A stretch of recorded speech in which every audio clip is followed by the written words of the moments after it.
Hello friends, मैं doctor तन्मय muscle आज फिर आपके सामने एक नए वीडियो के साथ। हमने अपने लास्ट वीडियो में कोरोना वायरस के बारे में डिस्कस किया था कि कोरोना वायरस कैसे होता है, क्यों होता है, कहाँ से आता है, कैसे आता है, इससे कैसे बचें। आज मैं आपको बताने जा रहा हूँ कि कोरोना वायरस के बारे में जो मार्केट में या लोगों में भ्रांतियाँ फैली हुई हैं कि कोरोना वायरस ये होता है, कोरोना वायरस ये होता है, ये इससे नहीं होता, ये उससे नहीं होता, और उसके बारे में एक्चुअल फैक्ट्स क्या हैं।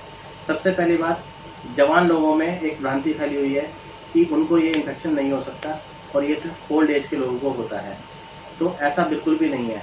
ये किसी भी एज ग्रुप हो सकता है, चाहे वो बच्चा हो, बूढ़ा हो, चाहे जवान हो, किसी को भी कोरोना का इन्फेक्शन हो सकता है। दूसरी भ्रांति उनमें है कि अगर उन्हें इन्फेक्शन हो भी गया तो उन्हें सीरियस सिम्टम्स नहीं आएंगे। ऐसा भी नहीं है।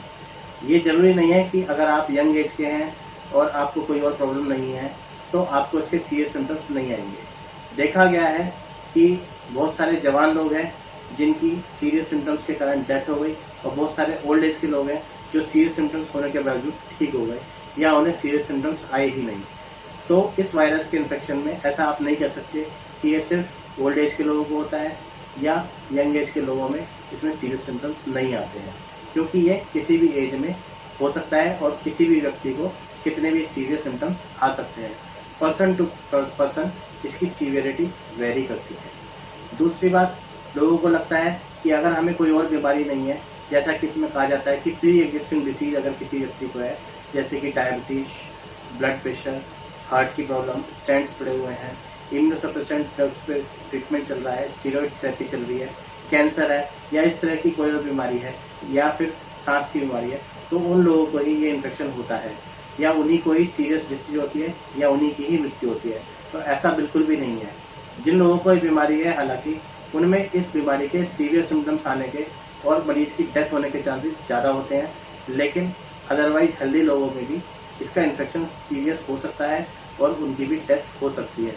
तो इससे बचने का सबसे अच्छा तरीका है कि आप ये मान के चलें कि सामने खड़ा व्यक्ति या जिससे भी आप मिल रहे हैं उसे या तो कोरोना है या उसे भी कोरोना हो सकता है और वो आपको कोरोना दे सकता है। तो सावधानी में ही बचाव है। इसलिए मैंने जैसे पहले भी कहा था, stay home, stay safe, social distancing और maintain a distance of 1 metre, use mask and try to avoid social gatherings और हैंड रब्स या अल्कोहल बेस्ड हैंड रब्स और बार बार साबुन से हाथ धोना और अननेसेसरी सब जगहों को टच ना करना, बार बार आँख, नाक और मुंह में हाथ ना लगाना। इसके थ्रू ही आप कोरोना से बच सकते हैं। तो अब मैं आपको बताने जा रहा हूँ कोरोना के बारे में फैली हुई अलग अलग टाइप की भ्रांतियाँ और उनके एक्चुअल फैक्ट्स। सबसे पहली बात करते हैं कोल्ड वेदर और स्नो के बारे में।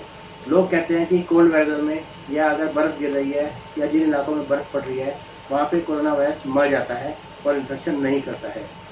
तो मैं आपको बताना चाहूँगा कि ऐसा बिल्कुल भी नहीं है। कोरोना वायरस का इन्फेक्शन किसी भी वेदर में हो सकता है, चाहे वो कोल्ड हो, चाहे वहाँ पे स्नो हो, चाहे गर्मी हो। तो दूसरी बात, लोग कहते हैं हॉट और ह्यूमिड क्लाइमेट्स में कोरोना का इन्फेक्शन नहीं होता है। तो मैं आपको बताना चाहूँगा कि हॉट और ह्यूमिड क्लाइमेट्स में भी, चाहे बरसात भी हो रही हो, कोरोना का इन्फेक्शन बड़े आराम से ट्रांसफर हो सकता है। लोग कहते हैं, उनके अंदर डाउट है कि क्या ये मच्छर और मक्खियों से फैलता है। टेक्निकली अगर देखा जाए तो मच्छर और मक्खी से ये फैल सकता है, स्पेशली मक्खी से, लेकिन अभी तक कोई भी व्यक्ति को कोरोना वायरस का ट्रांसमिशन मच्छर या मक्खी से नहीं देखा गया है। इसके बाद बात करते हैं जानवरों की। लोगों में डाउट है कि क्या ये कुत्ते और बिल्ली या किसी और पालतू जानवर से फैल सकता है। अगर कहा जाए कि सबसे पहले जो कोरोना का इन्फेक्शन ह्यूमंस में देखा गया है, जो कि पिछले साल वुहान में, चाइना की सिटी वुहान में, तो दिसंबर 2019 में शुरू हुआ, तो ये कहा गया था कि कोरोना का इन्फेक्शन इंसान में बैट से यानी कि चमगादड़ से आया है। लेकिन अभी तक किसी भी केस में एनिमल्स यानी कि कुत्ते और बिल्ली से इसका ट्रांसमिशन नहीं देखा गया है। हालांकि जिन लोगों के पास कुत्ते या बिल्ली हैं और उन्हें कोरोना का इन्फेक्शन हुआ तो देखा गया है कि उनमें भी जानवरों में इसका ट्रांसमिशन हुआ है, लेकिन ह्यूमंस के अंदर जानवरों से आने का कोई भी ऐसा केस नहीं मिला एक्सेप्ट इन मिंक्स।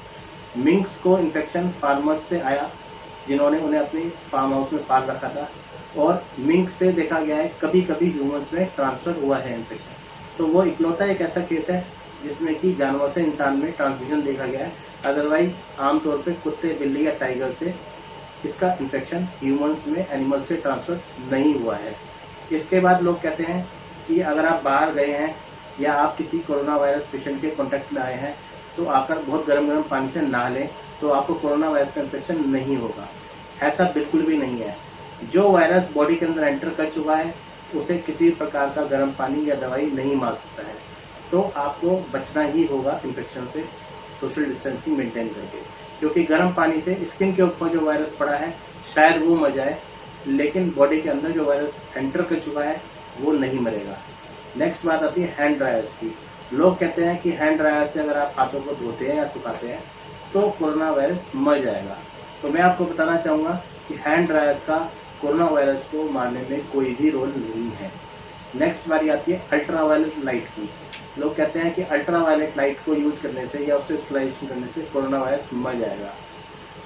तो दोस्तों मैं आपको बताना चाहूँगा अल्ट्रा वायलेट लाइट से कोरोना वायरस तो नहीं मरेगा, हाँ आपको स्किन इरिटेशन जरूर हो सकती है, तो अल्ट्रा वायलेट लाइट से बचें। नेक्स्ट बारी आती है थर्मल स्कैनर्स की। थर्मल स्कैनर्स का यूज आजकल जब से कोरोना का इन्फेक्शन आया बहुत बढ़ गया है। लोगों को लगने लगा है माथे के पास थर्मल स्कैनर लेके जाओ और सामने वाले को कोरोना है या नहीं पता चल जाएगा। नहीं दोस्तों, ऐसा बिल्कुल भी नहीं है। थर्मल स्कैनर से आपको सिर्फ ये पता चल सकता है कि सामने वाले व्यक्ति को बुखार है या नहीं, और उसमें भी अगर उसने कोई गोली खा रखी है जिससे बुखार उतरता है तो हो सकता है थर्मल स्कैनर में नॉर्मल टेम्परेचर आ जाए और आपको उसका टेम्परेचर कभी पता ना चल पाए कि वो रेज है या नहीं। तो थर्मल स्कैनर से सिर्फ आपको टेम्परेचर पता चल सकता है, ये नहीं पता चल सकता है कि उस व्यक्ति की बॉडी में कोरोना वायरस का इन्फेक्शन है या नहीं, क्योंकि टेम्परेचर तो और भी बहुत सारे इन्फेक्शन है जिसमें रेज हो सकता है। इसके बाद बारी आती है अल्कोहल के या अल्कोहल बेस्ड स्प्रेज और क्लोरीन के स्प्रे। तो दोस्तों लोग क्या कह रहे हैं, लोग कह रहे हैं कि पूरी बॉडी पे अल्कोहल का स्प्रे कर दो या फिर क्लोरीन बेस्ड लिक्विड का स्प्रे कर दो। बहुत सारी जगह तो हाइपोक्लोराइड का स्प्रे भी किया जा रहा है। तो दोस्तों मैं आपको बताना चाहूँगा कि जो वायरस बॉडी के अंदर एंटर हो चुका है वो वायरस किसी भी प्रकार के स्प्रे से नहीं मरेगा। हाँ आपको बॉडी के ऊपर इरिटेशन और एलर्जी जरूर हो सकती है, क्योंकि हाइपोक्लोराइड स्प्रे और अल्कोहल बेस्ड स्प्रे इरिटेशन कर सकते हैं। इसके बाद वैक्सीन की बारी आती है। लोग कहते हैं कि क्या इन्फ्लुएंजा की वैक्सीन से कोरोना वायरस की वैक्सीन में मदद मिलेगी या फिर हीमोफिलस इन्फ्लुएंजा की वैक्सीन से कोरोना वायरस के इन्फेक्शन में मदद मिलेगी। तो दोस्तों ऐसा बिल्कुल भी नहीं है। चाहे ये इन्फ्लुएंजा का वैक्सीन हो, चाहे ये न्यूमोकोकल वैक्सीन हो, चाहे किसी और फ्लू का वैक्सीन हो, अभी तक किसी भी वैक्सीन की इफेक्टिविटी इस वायरस के इन्फेक्शन में प्रूव नहीं हो पाई है। इसके बाद बारी आती है रिंसिंग की। लोग कहते हैं कि नाक को अच्छे से पानी से रिंस करना चाहिए या डूचिंग करनी चाहिए, उससे सारा का सारा वायरस का इन्फेक्शन धुल जाएगा। तो दोस्तों ऐसा बिल्कुल भी नहीं है। जो वायरस ऑलरेडी म्यूकोसा के थ्रू या स्किन के थ्रू बॉडी में एंटर कर चुका है वो किसी भी प्रकार की धुलाई से या स्प्रे से नहीं जाएगा। मुंह के अंदर हालांकि बीटाडीन का गार्गल करने से थोड़ा सा जो सरफेस पे वायरस है वो कम हो जाएगा, जिससे कि उस व्यक्ति से आपको इन्फेक्शन आने का थोड़ा सा चांस कम हो सकता है, लेकिन उस व्यक्ति के अंदर वो वायरस मर जाएगा ऐसा बिल्कुल भी नहीं कहा जा सकता। नेक्स्ट बारी आती है गार्लिक की। गार्लिक यानी लहसुन। दोस्तों लहसुन को बहुत कॉमनली खाने में यूज किया जाता है और कहा जाता है कि ये इम्यून सिस्टम को बढ़ाता है और किसी प्रकार के फ्लू से बचाता है। तो दोस्तों मैं आपको बताना चाहूँगा कि गार्लिक से टेस्ट जरूर मिलेगा, लेकिन ये आपको कोरोना के इन्फेक्शन से बचा लेगा ऐसा बिल्कुल भी नहीं है। बहुत सारे लोग तरह तरह के काढ़े बना के पी रहे हैं कि इससे उनको कोरोना का इन्फेक्शन नहीं लगेगा। दोस्तों ये सारे काढ़े आपकी इम्यूनिटी को थोड़ा सा बढ़ा सकते हैं, लेकिन आपको इन्फेक्शन ही नहीं होगा या इन्फेक्शन आपके पास आएगा टकरा के मर जाएगा ऐसा बिल्कुल भी नहीं कहा जा सकता, क्योंकि ये इन्फेक्शन अलग है और इसकी इन्फेक्टिविटी बहुत ज़्यादा है। ये वायरस कहा जाए तो अपने आप में बहुत ही इन्फेक्शियस है और इससे बचाव का तरीका सिर्फ अपने आप को और लोगों से दूर रखना और ड्रॉपलेट इन्फेक्शन से बचाना ही है। दोस्तों मैं आपको लास्ट में बताना चाहूँगा कि एंटीबायोटिक्स का इसके इन्फेक्शन में कोई भी रोल नहीं है। अगर आपको लगता है कि एंटीबायोटिक्स का यूज आपको इस इन्फेक्शन से बचा लेगा तो नहीं, या आपको ठीक कर देगा तो नहीं। एंटीबायोटिक्स जनरली जो हम देते हैं वो बैक्टीरियल इन्फेक्शन में देते हैं और वायरल इन्फेक्शन में इसका कोई भी रोल नहीं है। अभी तक बहुत सारी दवाइयाँ अलग अलग जगहों पर अलग अलग तरीके से अलग अलग डोजेज में ट्राई की गई हैं, जिनमें जैसे कि हाइड्रोक्सीक्लोरोक्वीन आती है, विटामिन सी के कैप्सूल्स आते हैं, आइवरमेक्टिन जो कि कीड़ों की दवाई है वो आती है, और भी बहुत सारी दवाइयाँ इस इन्फेक्शन को ट्रीट करने के लिए एक्सपेरिमेंटल बेस पे ट्राई की जा रही हैं, लेकिन किसी की भी इफेक्टिविटी अभी तक प्रूव नहीं हो पाई है। हम ये नहीं कह सकते डॉक्यूमेंट्री तौर पे कि हाँ इस दवाई के यूज़ से इस बीमारी से लड़ा जा सकता है या इसका इन्फेक्शन ठीक किया जा सकता है या इससे बचा जा सकता है, और कोई भी वैक्सीन अभी तक नहीं बन पाई है। तो दोस्तों मैं आपको लास्ट में यही बताना चाहूँगा कि अगर आपको इस इन्फेक्शन से बचना है तो उसका तरीका सिर्फ यही है कि लोगों से हाथ ना मिलाएं, सोशल डिस्टेंसिंग का पालन करें, सोशल गैदरिंग से बचें, मास्क का इस्तेमाल करें, बार बार हाथ धोएं, सैनिटाइजर स्प्रे से धोएं या साबुन से धोएं। बेहतर है कि अगर साबुन से धोएं, और अपने आप को कोरोना से अलग रखें। अंत में मैं यही कहना चाहूँगा, कोरोना से बचना है तो अपने आप को बचाओ, पहले अपने को बचाओ फिर औरों को बचाओ। ये ना सोचें कि आपको ये इन्फेक्शन नहीं हो सकता है या फिर आपको ये इन्फेक्शन होएगा तो देख लेंगे कुछ नहीं होगा, आपको इससे बचना ही पड़ेगा। So stay home, stay safe. नमस्कार।